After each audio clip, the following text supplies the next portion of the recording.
Je m'appelle Camille Laurent. J'ai 32 ans et je vis à Lyon.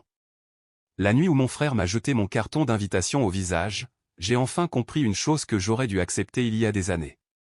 Certaines personnes peuvent s'asseoir à la même table que vous sans jamais vraiment vous voir. J'avais ramené l'enveloppe à la maison avec précaution, non pas parce que j'attendais des applaudissements, mais parce qu'une petite partie de moi espérait encore que ma famille s'y intéresserait cette fois-ci. C'était une invitation officielle pour la cérémonie du prix national de l'Innovation solidaire. La plus grande soirée de ma carrière. Le genre de moment que l'on imagine partager en premier avec les personnes censées nous aimer. J'ai posé l'enveloppe sur la table de la salle à manger, juste à côté du plat de service, et j'ai dit, je serais honoré que vous veniez. Mon frère l'a prise avant que quiconque ne puisse parler. Il a lu le recto, a eu un petit sourire en coin, et pendant une seconde, j'ai cru qu'il allait demander pourquoi j'étais récompensé. Au lieu de cela, il a fait glisser le carton d'une pichenette si forte à travers la table qu'il a heurté ma joue avant de tomber sur mes genoux. Tu crois vraiment qu'on en a quelque chose à faire de ton prix stupide, a-t-il lancé en riant, comme s'il venait de faire la meilleure blague de la soirée. Ma mère ne m'a pas défendu. Elle a seulement soupiré et a rappelé à tout le monde qu'il avait déjà des billets pour le grand match de l'Olympique Lyonnais au Groupama Stadium. Mon père a à peine levé les yeux de son assiette avant d'ajouter, « Ne t'attends pas à ce qu'on bouleverse notre soirée pour ça. » J'ai baissé les yeux vers le coin corné de l'invitation, vers mon nom imprimé en lettres dorées, vers la ligne qu'il n'avait pas pris la peine de lire indiquant que la cérémonie serait retransmise à l'échelle nationale. Mes mains étaient stables quand je les ramassais. Ma voix était posée quand j'ai prononcé un seul mot, compris. Pas de dispute, pas de supplication, pas d'explication sur les patients, les hôpitaux ou le système d'urgence qui avait permis à mon nom de figurer sur ce carton. Je me suis simplement levé, j'ai glissé l'invitation dans mon sac à main, et je les ai laissés profiter de la soirée qu'il avait choisie. Quelques heures plus tard, alors qu'il applaudissait dans un stade bondé, mon visage est apparu sur l'écran géant au-dessus d'eux. Et soudain, tous les gens autour de ma famille ont su exactement ce qu'il avait rejeté. Pour comprendre pourquoi ce seul mot, compris, m'a semblé plus lourd que n'importe quel argument que j'aurais pu avancer, il faut comprendre ce que signifiait grandir en tant que Camille Laurent dans ma famille. Mon frère s'appelle Antoine Laurent. Et depuis le moment où il a appris à sourire aux inconnus, mes parents l'ont traité comme si le soleil lui avait personnellement demandé la permission de se lever autour de lui. Il était bruyant, charmant, sportif et absolument convaincu que n'importe quelle pièce s'illuminait à la seconde où il y entrait. Ma mère, Valérie Laurent, l'appelait son leader naturel. Mon père, Thierry Laurent, disait de lui qu'il était celui qui savait comment fonctionnait le monde réel. Ma sœur aînée, Chloé Laurent, était l'experte en images de la famille. Celle qui pouvait transformer un dîner d'anniversaire en séance photo et des vacances normales en une campagne sur les réseaux sociaux parlant d'amour, de gratitude et de pulls assortis. Et puis, il y avait moi. J'étais la discrète, l'utile, la fille qui savait où étaient rangées les cartes vitales, qui se rappelait de la date d'expiration du contrôle technique de la voiture, qui réparait le Wi-Fi, qui appelait le plombier, qui conduisait les uns et les autres à leur rendez-vous, qui nettoyait avant l'arrivée des invités et qui restait rangé après leur départ.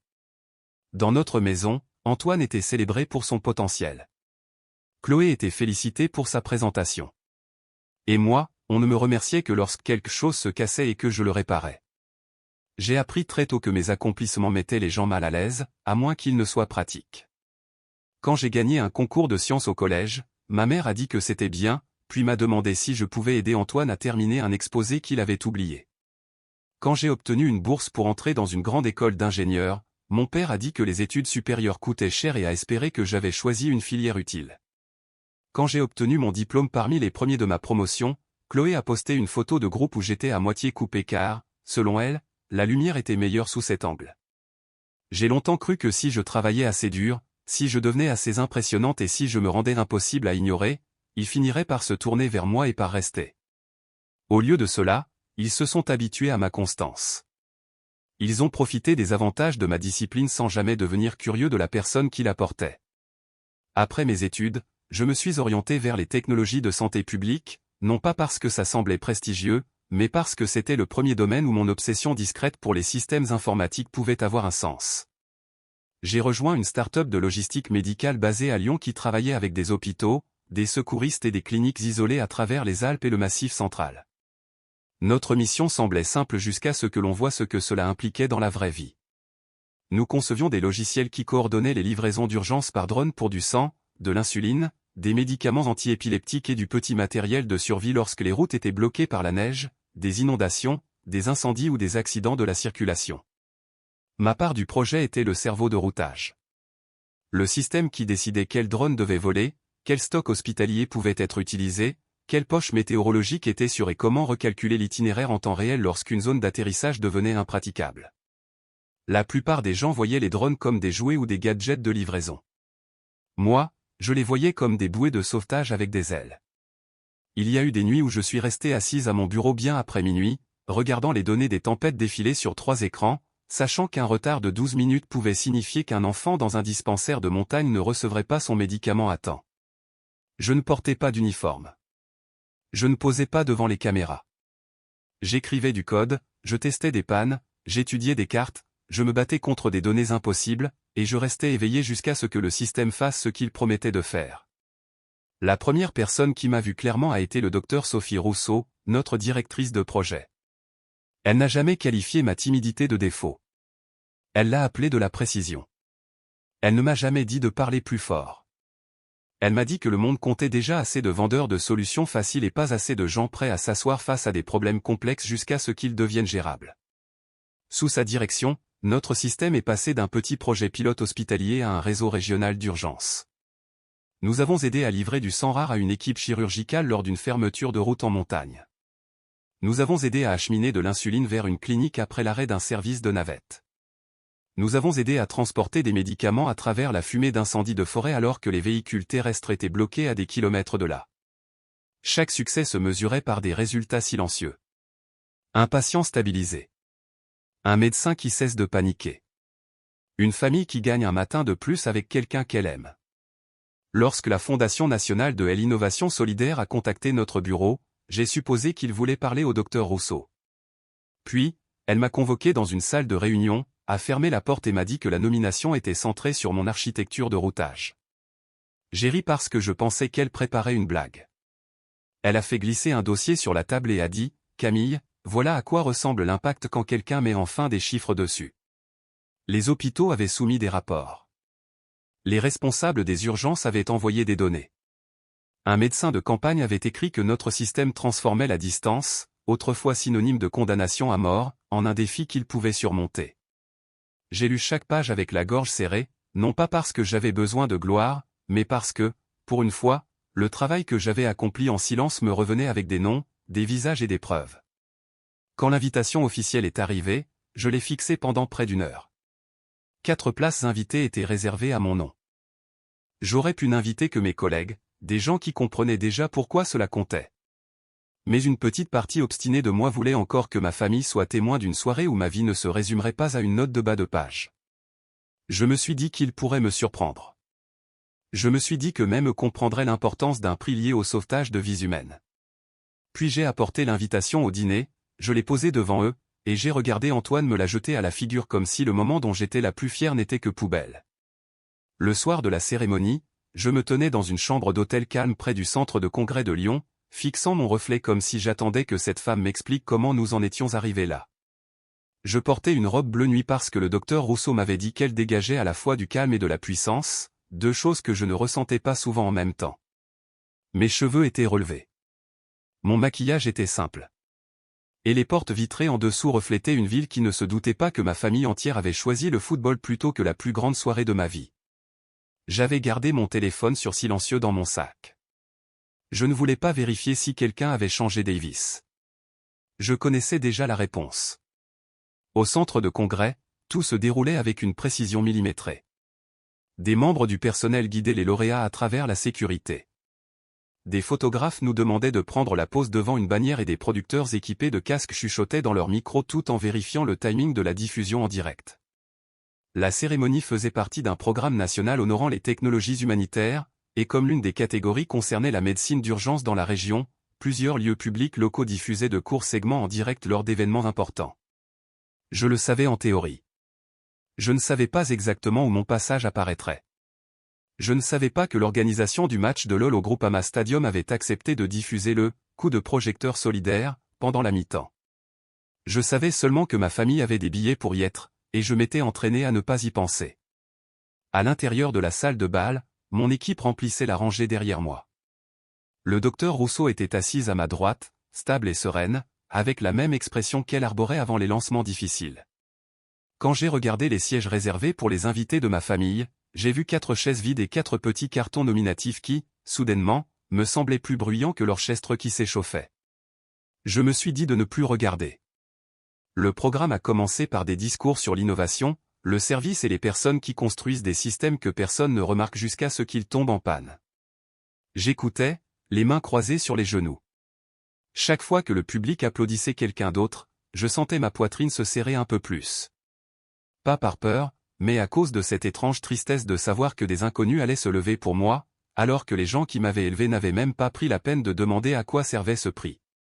De l'autre côté de la ville, ma famille était installée dans les gradins du stade sous les lumières clignotantes. J'ai appris les détails plus tard grâce aux vidéos, aux messages et à la cruauté accidentelle des gens qui adorent rapporter les moments gênants en haute définition. Antoine riait avec une barquette de frites sur les genoux. Chloé filmait une story avec le terrain derrière elle. Ma mère portait une écharpe de LOL et souriait à la caméra comme si la soirée se déroulait exactement comme elle le voulait. Mon père vérifiait les statistiques du match, complètement détendu. Puis, les lumières de la mi-temps ont baissé. Le speaker du stade a annoncé un coup de projecteur spécial sur la communauté. Et l'écran géant situé au-dessus de la pelouse est passé des moments forts du match à la diffusion en direct de la cérémonie de remise des prix. Au début, personne dans ma famille n'a réagi. Ils n'avaient aucune raison de le faire. Ce n'était qu'un autre segment de service public. Le genre de choses que les gens regardent à moitié en faisant la queue pour acheter à boire. Puis, ma photo est apparue. Mon nom complet s'est affiché en dessous. Camille Laurent, architecte système principal, réseau de drones médicaux des urgences. La légende en dessous disait, récompensé pour une technologie qui a amélioré la livraison médicale d'urgence à travers les régions montagneuses et isolées. Dans la vidéo du stade, on peut voir Antoine arrêter de mâcher. On peut voir Chloé baisser son téléphone. On peut voir ma mère se pencher en avant comme si l'écran s'était soudainement trop rapproché de son visage. De retour dans la salle de réception, le présentateur lisait mon introduction. Il a décrit des routes de montagne fermées, des cliniques isolées, des urgences climatiques et un système qui avait permis de livrer des fournitures vitales quand chaque minute comptait.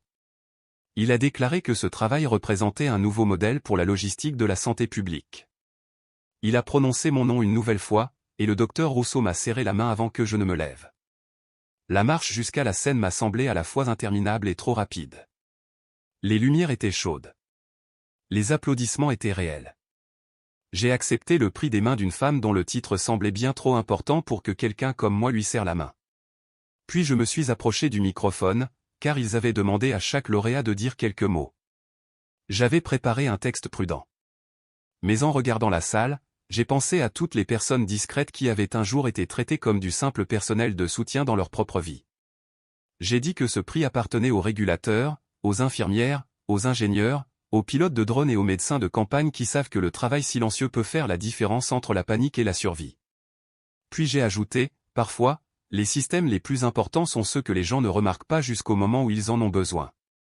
La salle a de nouveau applaudi. Au stade, les personnes assises près de ma famille ont commencé à tourner la tête.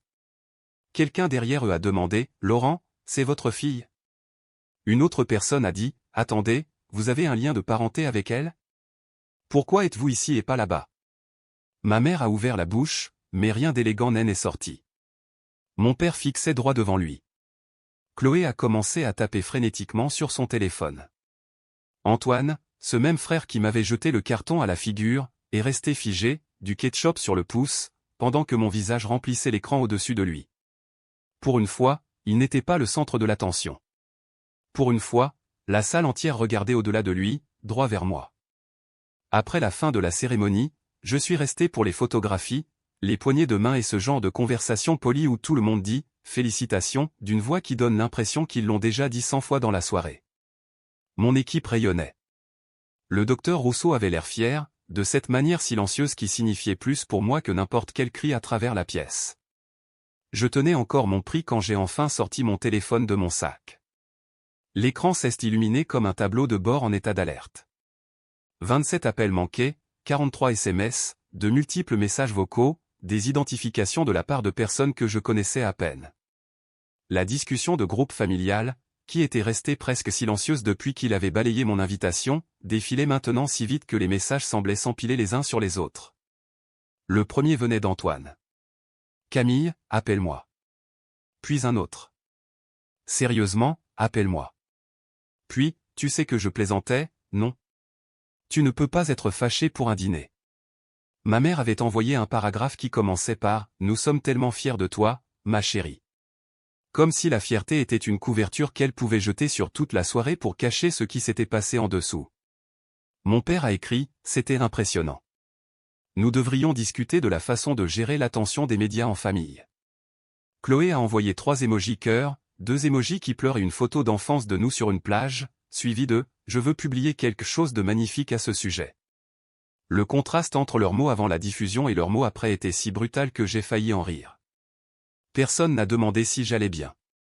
Personne n'a demandé comment je m'étais senti pendant la cérémonie.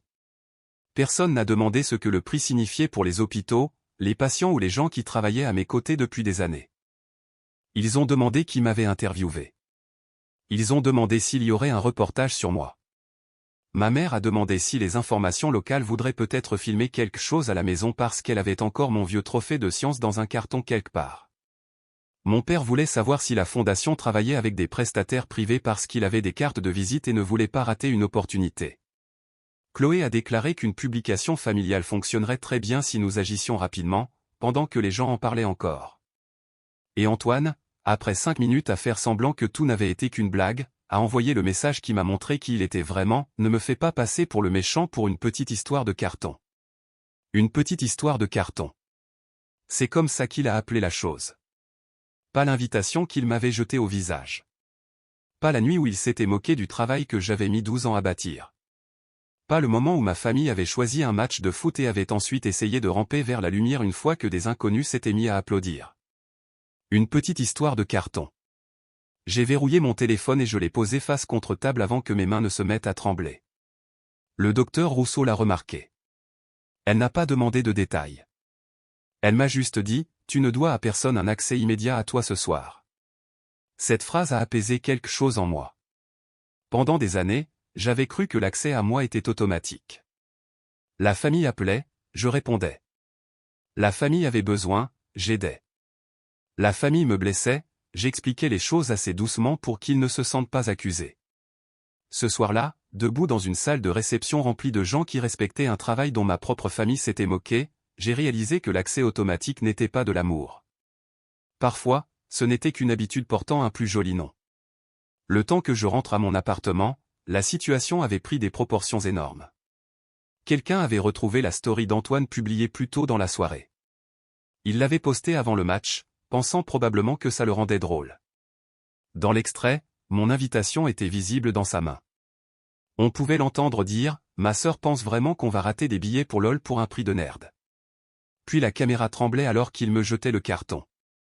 Mon visage n'était visible qu'une seconde, mais c'était suffisant. Il avait mis comme légende l'énergie des grands prix. Internet a fait ce que Internet fait toujours.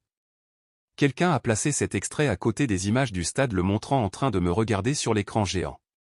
Puis, quelqu'un a ajouté le passage télévisé de la cérémonie des prix. À minuit, des inconnus partageaient les 3 moments dans l'ordre. La moquerie, la reconnaissance, le silence sur le visage d'Antoine. Ma mère a rappelé. Mon père a rappelé. Chloé a envoyé « Il faut qu'on prenne les devants ». Antoine a finalement arrêté de plaisanter et a écrit « Camille, s'il te plaît, commande juste que tout va bien entre nous ». J'ai lu ce message plusieurs fois. Que tout va bien. Ces mots l'auraient sauvé bien plus qu'ils ne m'auraient guéri. Pour la première fois de ma vie, je ne me suis pas senti responsable de nettoyer un désordre que ma famille avait créé en me piétinant. J'ai ouvert un dossier sur mon téléphone, j'ai sauvegardé chaque capture d'écran, j'ai enregistré la story avant qu'ils ne puissent la supprimer, et j'ai posé mon prix sur l'étagère près de ma fenêtre. Ensuite, je me suis préparé un thé, je me suis assise dans le silence, et j'ai laissé leur panique sonner dans le vide sans répondre. Le lendemain matin, je me suis réveillé dans une ville qui avait repris le cours de la pluie, de la circulation et du travail. Mais ma famille était toujours piégée dans l'erreur qu'elle avait commise en public. Mon téléphone contenait des messages de cousins, de voisins, d'anciens camarades de classe, du personnel hospitalier, de journalistes et de personnes dont je n'avais pas eu de nouvelles depuis l'école d'ingénieur. La plupart étaient bienveillants. Quelques-uns étaient fouineurs. Ceux de ma famille ressemblaient à une réunion de stratégie se déroulant sans mon consentement. Ma mère voulait que je dise que nous avions tous ri de l'incite de l'invitation parce que les frères et sœurs se taquinent. Mon père voulait une déclaration familiale mettant l'axe sur l'unité et les malentendus privés. Chloé avait déjà rédigé un brouillon de poste expliquant à quel point elle était fière de se tenir aux côtés de sa brillante sœur, ce qui était intéressant puisqu'elle ne s'était tenue à mes côtés nulle part. Antoine a envoyé un message vocal. Je ne l'ai pas lu tout de suite.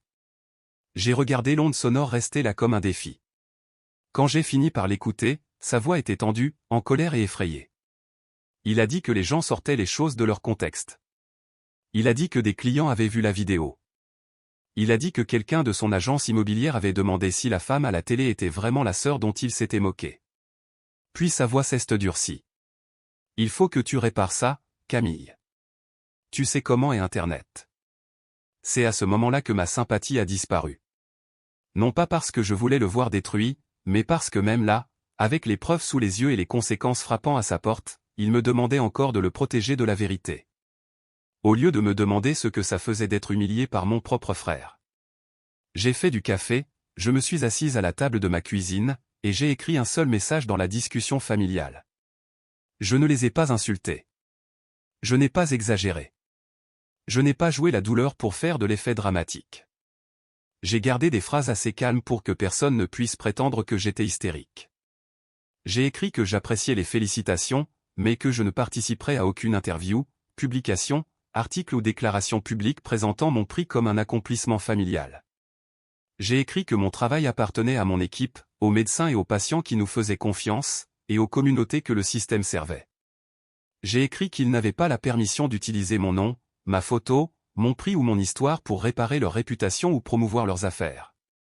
Je leur ai demandé de ne pas contacter mes collègues, mon entreprise, la fondation ou tout hôpital lié au projet. Puis, j'ai ajouté la ligne dont je savais qu'elle ferait mal, parce qu'il était impossible de la déformer. Si quelqu'un vous demande pourquoi vous n'étiez pas à la cérémonie, dites-leur la vérité. Vous étiez invité. Vous avez ri de l'invitation. Antoine me l'a jeté à la figure. Et vous avez choisi le match de foot. Les bulles de frappe sont apparues avant même que je ne pose le téléphone. Ma mère a répondu la première. Elle a dit que j'étais cruel. Elle a dit que les familles ne devraient pas tenir les comptes. Elle a dit que je transformais un moment d'inconfort en punition publique. Mon père a suivi avec la même autorité froide qu'il utilisait quand il voulait qu'une conversation se termine en sa faveur. Il m'a dit que j'oubliais qui m'avait élevé. Il a dit que je faisais honte au nom de la famille Laurent. Il a dit que le succès devait rendre une personne gracieuse, pas vindicative. Chloé a tenté une approche plus douce. Elle a dit qu'elle comprenait que je sois contrarié, mais qu'une publication familiale positive pourrait redonner une bonne image de tout le monde et inspirer les gens. Antoine n'a même pas pris la peine de faire semblant. Il a écrit « Tu es égoïste. Tu adores ça. Tu obtiens enfin de l'attention et maintenant tu veux nous faire passer pour les méchants. » J'ai fixé ce message et j'ai senti quelque chose de vieux se briser net, au lieu de plier une fois de plus.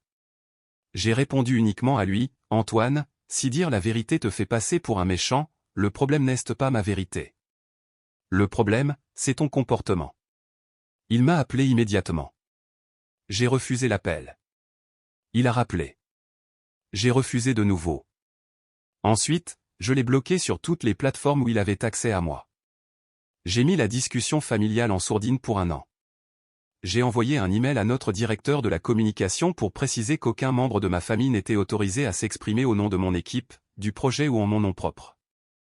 J'ai transféré le message au docteur Rousseau, non pas parce que j'avais besoin de permission, mais parce que je lui faisais confiance pour savoir où devaient se situer les limites professionnelles. Elle a répondu 5 minutes plus tard, « Nous allons garder l'histoire concentrée sur le travail. Fier de toi. » C'était tout. Pas de leçon de morale, pas d'exigence de pardon, pas de tentative de me rabaisser pour que d'autres personnes se sentent à l'aise.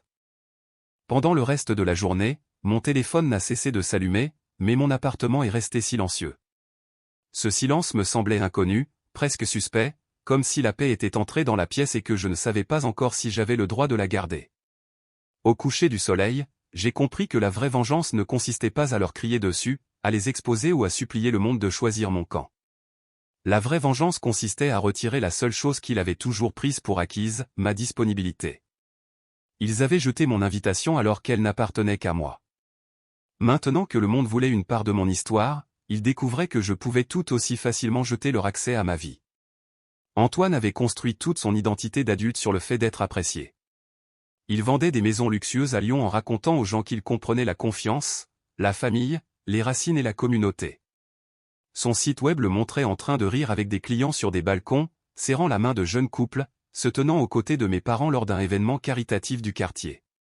Son slogan était « J'aide les familles à trouver leur place ». Cette phrase a mal vieilli après que la moitié de la ville l'a vu jeter l'invitation de sa sœur au visage. Au début, il a essayé de traiter l'attention comme un malentendu. Il a supprimé la story, puis a posté un écran noir avec un texte blanc disant que les gens ne devraient pas juger la dynamique d'une famille à partir d'un court extrait. Ça aurait peut-être marché s'il n'avait pas ajouté « Ma sœur et moi plaisantons comme ça tout le temps ». Les internautes ont trouvé cette phrase suffisamment insultante pour continuer à creuser.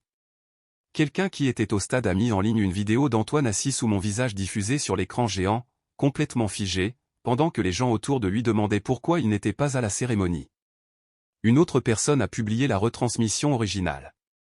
Un compte local a rassemblé le tout et a mis en légende « Il s'est moqué du prix avant de réaliser que tout le stade la verrait le gagner ». Dès le lundi matin, l'agence d'Antoine avait reçu des emails. Lundi après-midi, un client qui s'apprêtait à mettre en vente une propriété en bord de Saône a discrètement demandé un autre agent. Mardi, son réseau immobilier l'a retiré d'une campagne de communication sur l'intégrité dans l'immobilier. Il a appelé ça de la « cancel culture » dans le groupe familial, oubliant que je l'avais mis en sourdine. Chloé m'a quand même envoyé des captures d'écran par email, comme si la preuve de sa souffrance pouvait m'adoucir. Ça n'a pas été le cas. Les conséquences n'étaient pas le fruit du hasard. Elles étaient directement liées à l'image qu'il avait passé des années à vendre. Les gens n'ont pas cessé de faire confiance à Antoine parce qu'il avait eu une dispute privée.